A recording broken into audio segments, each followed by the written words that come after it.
Assalamualaikum warahmatullahi wabarakatuh. Selamat pagi sahabat Bawaslu dimanapun Anda berada. Berjumpa lagi dengan saya Muhammad Milhan, Koordinator Divisi Penyelesaian Sengketa Bawaslu Kabupaten Klaten.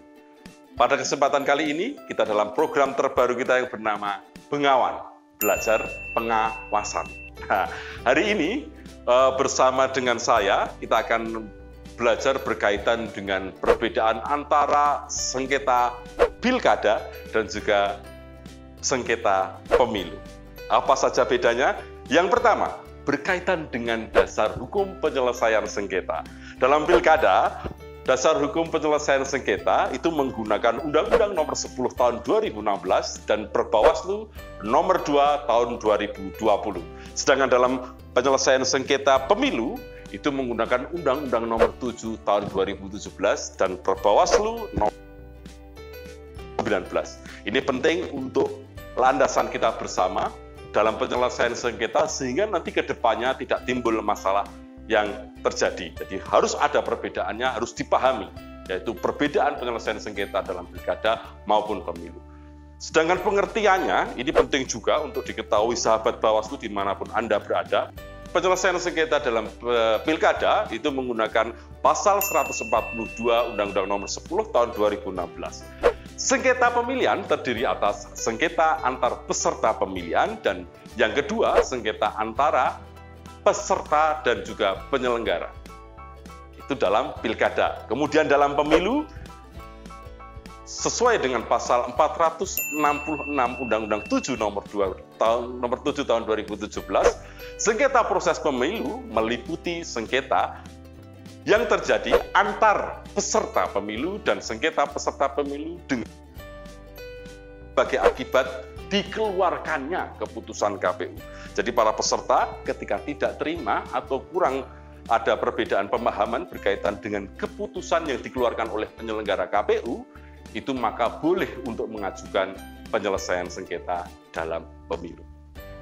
Jadi semoga sama, khususnya Anda semuanya yang mungkin kelak akan menjadi peserta pemilu. Nah, selanjutnya mengenai mekanisme penyelesaian sengketa. Dalam pilkada, musyawarah secara tertutup yang digunakan. Sedangkan dalam pemilu itu adalah menggunakan mekanisme mediasi. Dalam pilkada, yaitu menggunakan musyawarah secara tertutup. Pengertiannya adalah Bawaslu Provinsi atau Bawaslu Kabupaten Kota mempertemukan pemohon dan termohon dalam musyawarah secara tertutup. Musyawarah secara tertutup ini dilakukan dengan beberapa tahapan. Yang pertama, tahapannya yaitu penyampaian permohonan pemohon masalahannya. Jadi harus jelas dulu. Pemohon nanti menyampaikan bagaimana bisa terjadi sengketa yang ada, itu harus dijelaskan kronologisnya secara detail. Jadi nanti pokok permohonannya itu jelas. Kemudian yang kedua adalah perundingan kesepakatan. Dilanjutkan penyusunan kesepakatan pemohon dan termohon, dan yang keempat yaitu penandatanganan berita acara, dan yang terakhir yaitu penuangan berita acara. Nah, ini penting juga. Sedangkan dalam pemilu itu menggunakan mekanisme mediasi. Ini tahapannya adalah yang pertama, pemimpin mediasi menyampaikan pernyataan pembuka.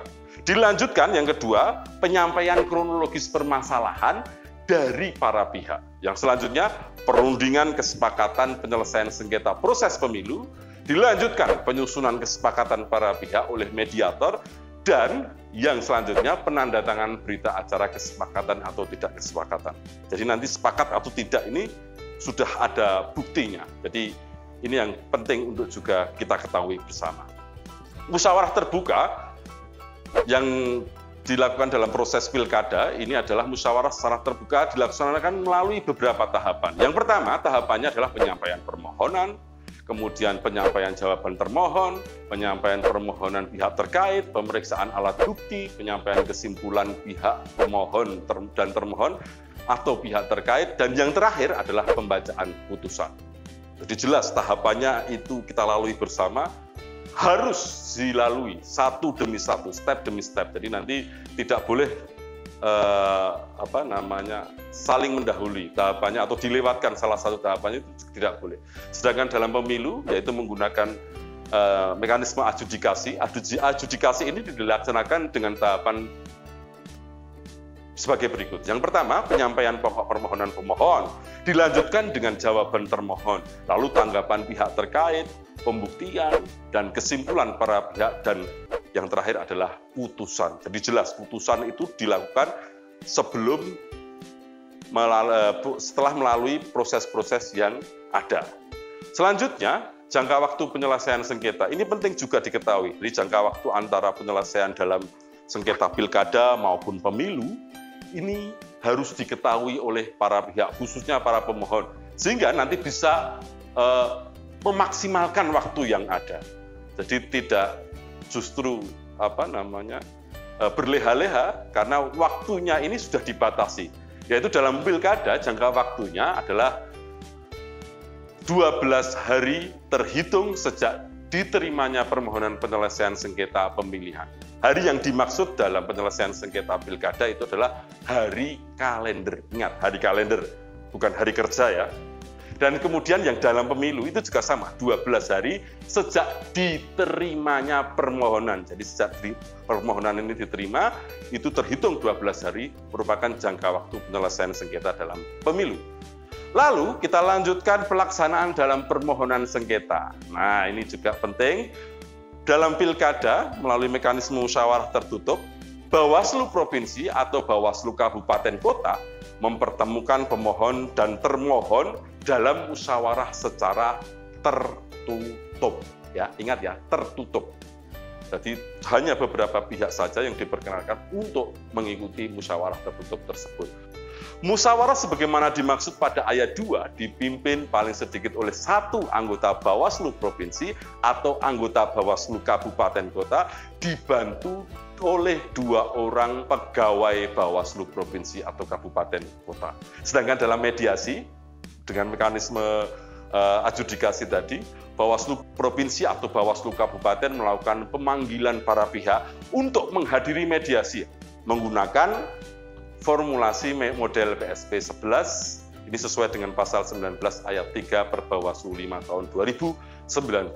Kemudian dilanjutkan mediasi wajib dihadiri pemohon dan termohon. Jadi nanti biar ada ketika mediasi sudah mulai ada titik terang ini menuju ke sepakat atau tidak sepakat, itu nanti kita terus upayakan untuk mencari titik temu yang ada. Kemudian pelaksanaan mediasi diselesaikan paling lama 2 hari dan dilaksanakan secara tertutup. Mediasi penyelesaian sengketa proses pemilu dipimpin oleh paling sedikit 1 mediator. Ini sesuai dengan pasal 10 ayat 4. Pemimpin mediasi dibantu oleh tim mediasi.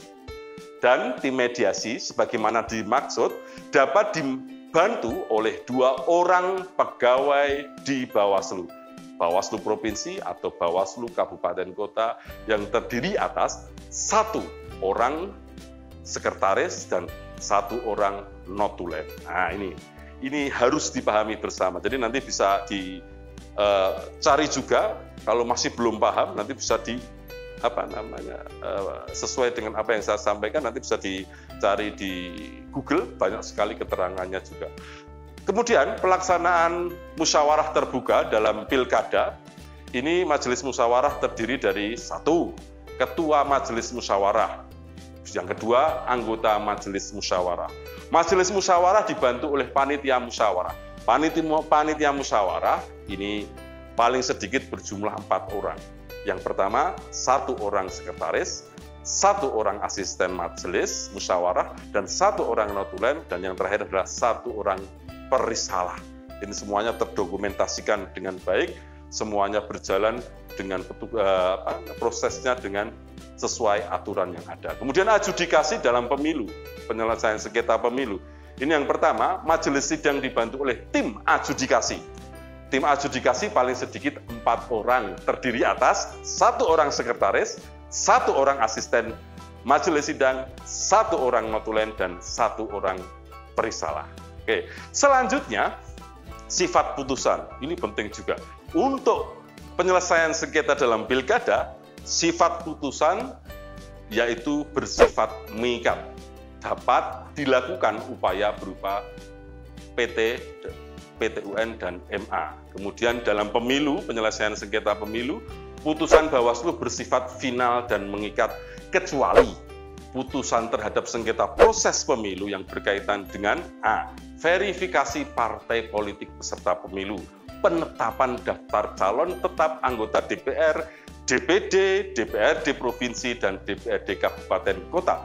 Dan selanjutnya penetapan pasangan calon. Ini dapat dilakukan upaya hukum berupa koreksi Bawaslu dan PT-UN. Nah, ini penting juga. Sekarang kita masuk dalam upaya hukum di penyelesaian sengketa pemilu. Dalam hal penyelesaian sengketa proses pemilu, yang dilakukan oleh Bawaslu tidak diterima oleh para pihak dapat mengajukan upaya hukum kepada Pengadilan Tata Usaha Negara. Bawaslu berwenang melakukan koreksi terhadap putusan sengketa proses pemilu Bawaslu Provinsi dan Bawaslu Kabupaten Kota apabila terdapat hal yang bertentangan dengan ketentuan peraturan perundang-undangan. Nah, ini harus diketahui juga. Selalu selanjutnya, batas waktu pengajuan upaya hukum. Ini penting juga, jadi berkaitan dengan waktu, apalagi ini proses hukum yang sudah diatur dalam undang-undang, jadi para pemohon itu harus paham betul berapa waktu yang dimiliki, sehingga nanti bisa efektif untuk menggunakan waktu tersebut sesuai dengan yang diharapkan hasilnya. Dalam pilkada, khususnya dalam di PT Tun, itu dalam hal pengajuan gugatan kurang lengkap, penggugat dapat memperbaiki dan melengkapi gugatan dalam jangka waktu paling lama 3 hari kerja terhitung sejak diterimanya gugatan oleh Pengadilan Tinggi Tata Usaha Negara. Apabila dalam batas waktu tersebut penggugat belum menyempurnakan gugatan, hakim memberikan putusan bahwa gugatan tidak dapat diterima. Dan selanjutnya Pengadilan Tinggi Tata Usaha Negara memeriksa dan memutus gugatan dalam jangka waktu paling lama 15 hari kerja terhitung sejak gugatan dinyatakan lengkap. Sedangkan dalam pemilu ini di Petun, pengajuan gugatan atas sengketa tata usaha negara pemilu dilakukan paling lama 5 hari setelah dibacakan putusan Bawaslu. Dalam hal pengajuan gugatan kurang lengkap, penggugat dapat memperbaiki dan melengkapi gugatan paling lama 3 hari kerja sejak diterimanya gugatan oleh Pengadilan Tata Usaha Negara. Pengadilan Tata Usaha Negara memeriksa dan memutus gugatan paling lama 21 hari kerja sejak gugatan dinyatakan lengkap. Putusan Pengadilan Tata Usaha Negara bersifat final dan mengikat serta tidak dapat dilakukan upaya hukum. Nah, jadi batas waktunya jelas. Lalu selanjutnya, kasasi ke Mahkamah Agung. Ini penting juga saya sampaikan, biar semuanya gamblang, nanti sahabat Bawaslu semuanya semakin paham kinerja-kinerja di dalam Bawaslu itu seperti apa, hak-hak para peserta itu juga seperti apa, semuanya jelas. Nanti ke depannya, jadi ketika melakukan pengajuan penyelesaian sengketa, baik para peserta maupun penyelenggara itu bisa paham satu sama lain tugasnya dan kewajibannya. Kemudian terhadap kasasi ke Mahkamah Agung di dalam penyelesaian sengketa pilkada terhadap putusan Pengadilan Tata Usaha Negara hanya dapat dilakukan permohonan kasasi ke Mahkamah Agung Republik Indonesia. Permohonan kasasi diajukan dalam jangka waktu paling lama 5 hari kerja terhitung sejak diterbitkannya putusan. Mahkamah Agung Republik Indonesia wajib memeriksa putusan atas permohonan kasasi dalam jangka waktu 20 hari kerja terhitung sejak permohonan kasasi hukum. Putusan Mahkamah Agung Republik Indonesia bersifat final dan mengikat serta tidak dapat dilakukan upaya hukum peninjauan kembali. Nah, ini ya penting juga sifatnya seperti apa, jadi final dan mengikat, jadi ini bisa dipahami kita bersama. Sedangkan koreksi dari Bawaslu, koreksi putusan dapat diajukan oleh pihak pemohon yang dirugikan atau putusan sengketa proses pemilu Bawaslu Provinsi dan atau Bawaslu Kabupaten Kota paling lama 1 hari setelah putusan Bawaslu Provinsi dan atau Bawaslu Kabupaten Kota dibacakan. Bawaslu menerbitkan hasil koreksi paling lama 2 hari sejak permohonan koreksi terhadap putusan Bawaslu Provinsi dan atau Bawaslu Kabupaten Kota. Hasil koreksi Bawaslu dapat berupa A. Menolak permohonan koreksi pemohon atau menerima permohonan koreksi pemohon.